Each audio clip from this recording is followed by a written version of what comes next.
kutoka milimani, Muungani hadi Pwani, ELOG inasimama. Hello everyone and welcome to the Darubini Ya Uchaguzi podcast, your trusted lens into Kenya's electoral landscape. So I am your host, Denis Peter Njonge, and as we edge closer to the 2027 general election, one group stands at the front line of our democracy: electoral defenders. From election observers and legal advocates to journalists, civil society leaders, and digital rights champions. These brave individuals work to ensure transparency, accountability, and fairness in our electoral processes.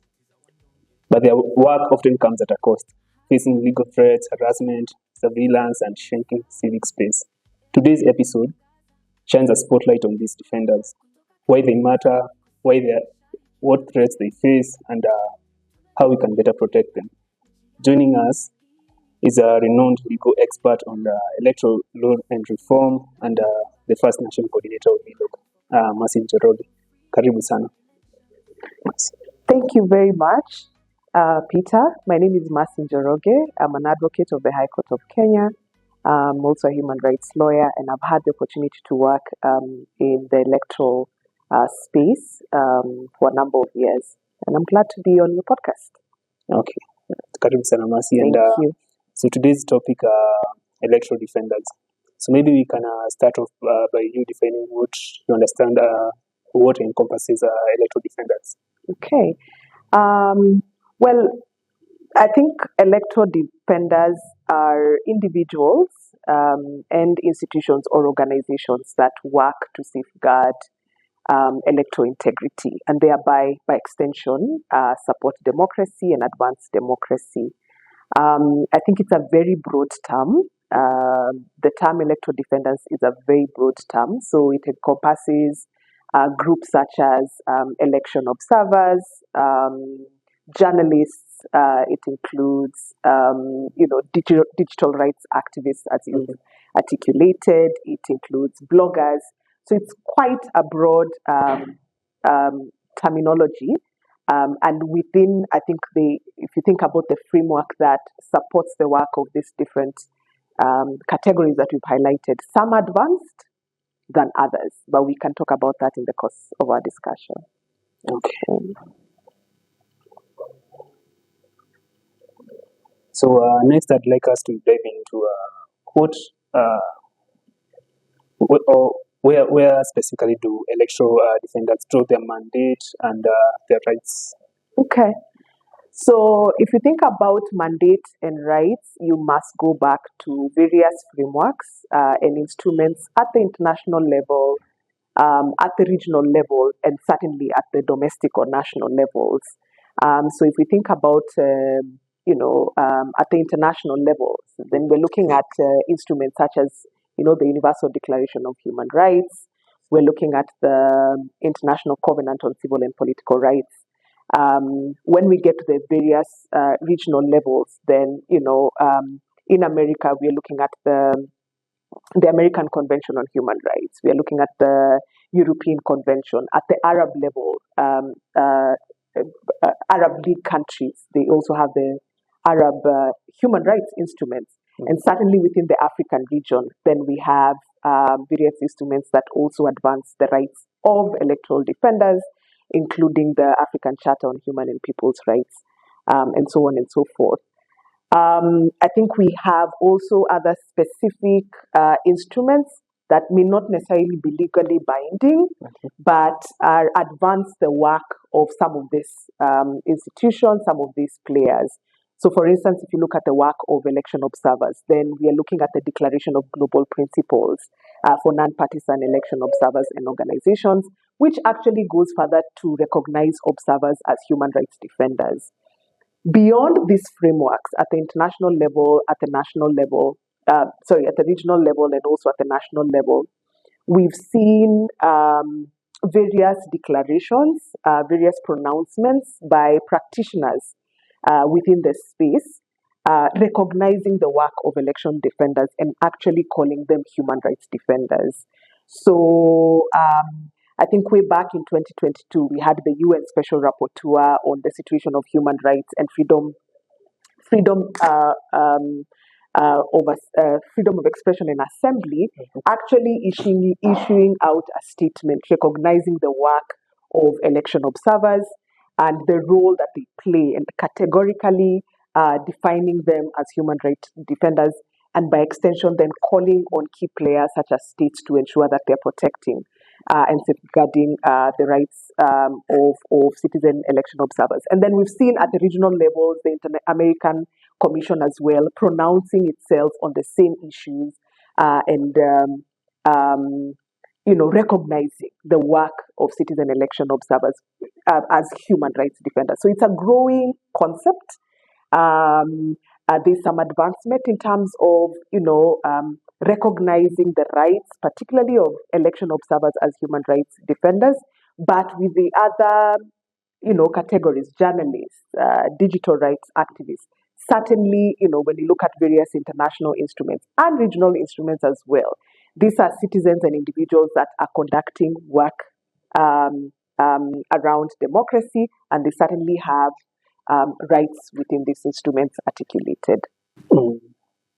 So now as we advance to 2027, we think that their work is crucial, especially as the elections draw near. So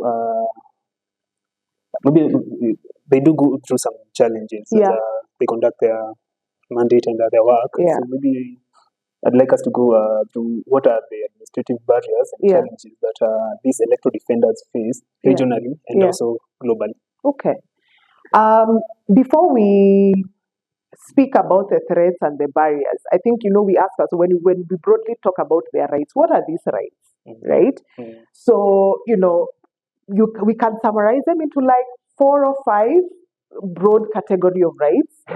If you look at all the instruments that we've highlighted, so we have what we call the right and opportunity to take part in public affairs, which is a right that is available to all citizens. And when we talk about all citizens, then we're expanding it to include all these categories of individuals and institutions we're talking about, that work to advance electoral integrity and thereby safeguard observer rights. We're talking about their right and liberty of security of persons, right? That they're able to conduct their work and carry out their affairs without any threat to their own person, to their property, right? And in various other, aspects that touch on the right and security of person. We're also talking about the right to express themselves, right? The right to, for instance, be able to speak about electoral issues, lend their voice on electoral issues, the right to be able to publish reports for election observers without any undue hindrances, either by the election management body or other state institutions.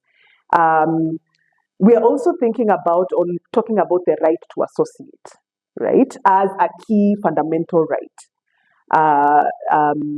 Right, for instance, for groups to work in coalition with other groups, right, to join efforts with various groups.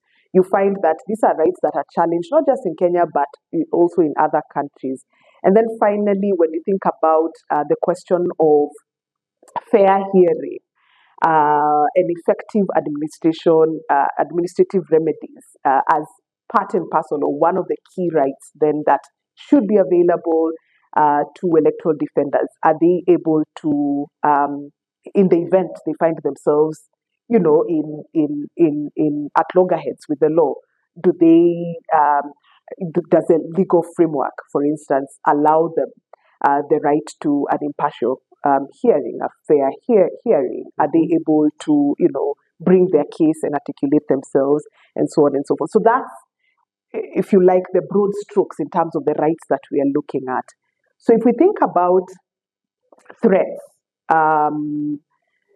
or barriers to these institutions, then I think first and foremost is the question of recognition within national laws of these rights. So granted internationally and regionally, instruments that various countries, Kenya, case in point, has agreed to be bound in, do these also translate into the national level? Electoral defenders categorically recognized within the legal framework in a country, and beyond recognition, in terms of implementation, do we see their rights being safeguarded beyond just recognition? And I think in the Kenyan case, the constitution recognizes, particularly for election observers, recognizes the work that election observers undertake. The constitution is very clear in terms of the role that the election management body, IEBC, has in facilitating the work of observation, monitoring, and evaluation of elections. And the same is translated in legislation, the Electoral Act, the regulations, as well as code of conducts that are issued. Then we get to the question of, procedural, operational restrictions that, these individuals, electoral observers, individuals and institutions face. So, for instance, you find groups and individuals getting challenges in as far as being accredited in respect to election observers. Accreditation either coming very late, right? Therefore, it has no meaning at all. They're not able to organize. You have restrictions in terms of even fundraising. You have institutions and groups that are barred from seeking funds to be able to undertake their work, and that directly impacts their ability to organize themselves and be able to, undertake their work in a much more meaningful manner. I think other threats that could arise and have a reason for defenders relate to deployment restrictions. Where can they go? Where can't they go? So, if you take an example, Zanzibar, for instance, the election management body there categorically determines where election observers will be deployed. And doesn't allow for the group to actually determine. And that impacts their work. It impacts their ability to organize and conduct, even, being able to deploy in an unrestricted manner. I think also one key restriction and one key barrier relates to access to information. Access to information should be for all. And then this is grounded in our legislation, it's grounded in international instruments. But then you find certain restrictions placed, that denies access to organizations, to individuals, to electoral-related information, where they want, for instance, to undertake audits. For instance, an independent audit of the voter register, and pronounce themselves on how the register looks like. We've seen challenges with groups in being able to access this. And of course, arrests, arbitrary arrests, state surveillance, restrictions in the use of technology, throttling in terms of internet access, and so on and so forth, which limits the ability to mount credible, professional observation efforts, and so forth and so forth. And of course, you can finally talk about other emerging threats, compounding threats. Nowadays, we are seeing the infiltration of these groups, and the emergence of fake observers, which then have an impact on the credibility of genuine observers, genuine electoral defenders who are acting on behalf of the citizenry, and thereby watering the work that they are doing and bringing a challenge in that respect. So, talking about physical restrictions, maybe you can just give one or two examples of such instances that electoral defenders have come across such instances. Well, I think you can talk about arrests, for instance, and then we've seen that particularly in the region. In our region, we've seen duly accredited observers having their offices or their data center raided. Case in point, Uganda. I think in the previous elections, the group there, Sion, had a challenge. Their data center was raided and observers arrested. Zimbabwe also comes to mind, where we've seen again raids on citizen election observers, data centers and arrests. Tanzania as well. I think we can also talk about much more subtle sort of like intimidation, where you have the state surveilling, right? Walking into a data center, for instance, just to find out what's happening, picking laptops, machinery. I think we've seen internet cuts, right? Which again has an impact on reporting. If you have observers reporting and there's a challenge in terms of internet cuts, it does not only affect the citizen at large, but it also directly impacts those individuals and institutions that are working towards promoting electoral integrity. So those are some of the examples I can give in terms of physical. There are extreme cases. Right now, we have an electoral integrity defender in Azerbaijan who was arrested and is still in custody, just because of leading an observation group, leading an institution that is looking at enhancing and supporting electoral integrity in the country. So they range from more extreme to much more subtle threats. In that respect. So, as we've been told, risk aren't just physical. So they do face digital, legal, and institutional forms of repression. Yeah. And so it's good that we are dated on all that. So next, I'd like us to go into the legal environment. So let's talk about what protections currently exist for electoral defenders. So again, there's the broad and coming down to the national level, right? So, we've talked about instruments that actually guarantee, articulate, and speak about these rights.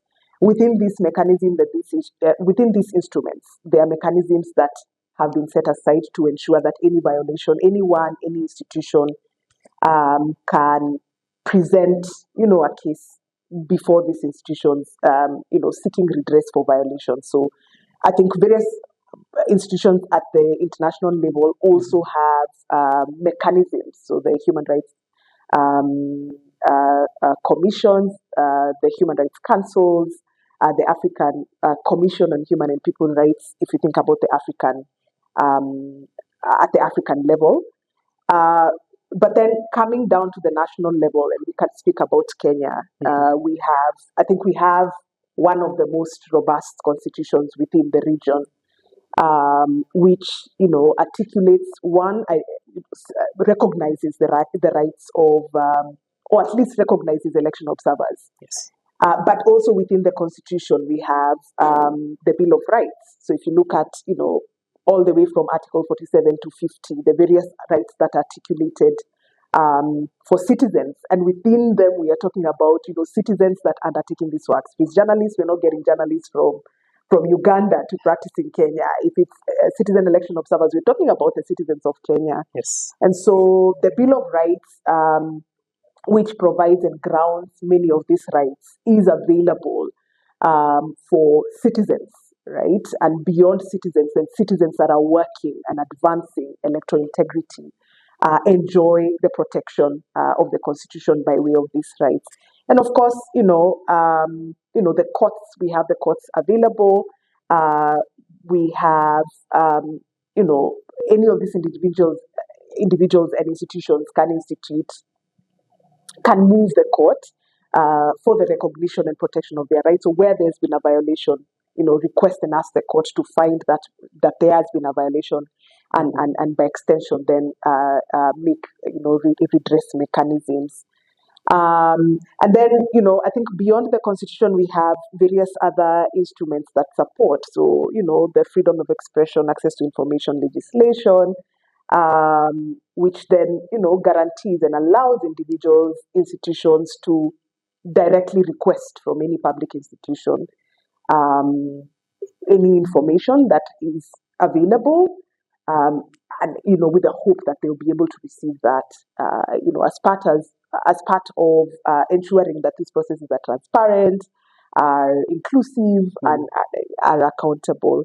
Within the Kenyan context, I think starting from the Constitution to the various other legislation, then you find that there is protection for the work of electoral defenders. So, in light of that, currently we are less than 2 years to the general elections. So, what reforms do you think are needed before we approach the 2027 general election? Well, in Kenya, we usually say that the written law is really not our problem. Challenges with the implementation, right? And finding loopholes within some of the legislation, right, to criminalize certain aspects. So let's first begin with, providing much more clarity and implementation in terms of, the laws that are already there. So yes, we have the Constitution and various laws that safeguard the rights of electoral defenders. But beyond that, in terms of just ensuring that they're implemented, there's been a challenge. And so as we move towards the next elections, I think this needs to be looked into, right? So, for instance, the Constitution talks about IEBC's role in facilitating observation monitoring of elections. What does that mean in practice? How can the election management body include, electoral defenders to actually expound on what facilitating election observation means? What are the limits? What can they do? What can they do? And how can there be a co-creation between these institutions? And this is not a first. I think way back in 2017, we had an opportunity. ELOG had an opportunity, and then I was working closely with ELOG, had an opportunity to actually write and review the code of conduct for observers. And this was a request coming direct from the election management body. So such collaboration, such coordination would be helpful in trying to expand what facilitating observation really means. If you think about accreditation of observers, for instance, how can the election management body allow observers to also explain why do they need timely accreditation rather than accreditation coming maybe a month to election? Why is it important to have accreditation early enough? Why is it important to have certain, observer badges crafted in a certain way as opposed to, having very detailed requirements from the election management body in terms of the credentials and the details that should be submitted by the election observer. So I think in terms of just expounding what the law already sets out so that it's much more favorable and there is an understanding between the election management body and these institutions.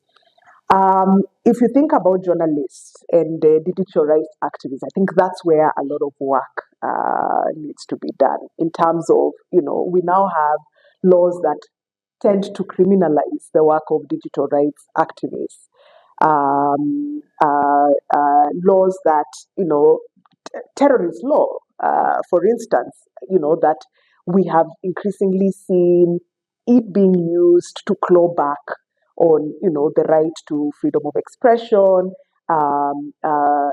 by individuals, by citizens. And so, reform around that area is critical. And I think the court is attempting to do a good job in trying to, expound on this and actually, where cases have been taken in the recent past against activists on the basis of, the terrorism law, then you found that the court has actually said that, found in favor of the activists. And so we want to see much more of that, so that we are not limiting the space, and the space for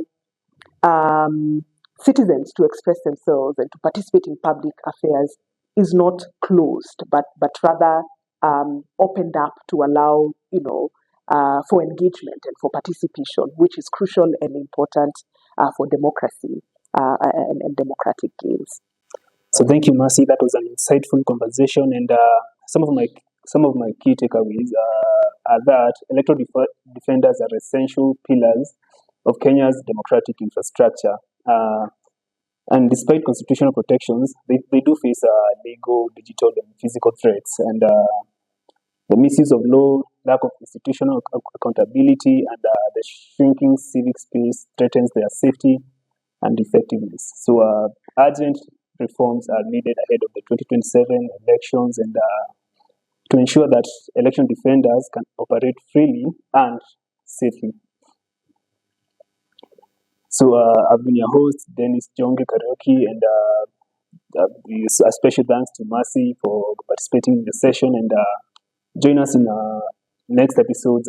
Also, don't forget to follow us on our social media platforms at Facebook, X, Twitter, and TikTok.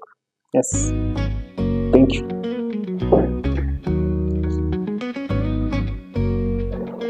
Thank you. Kutoka milimani, bungani, hadi pwani, ELOG inasimama kwa sauti huru. Kwa uadilifu na haki, sisi tuko imara. Kenya mpya kwa matumaini ya dhati.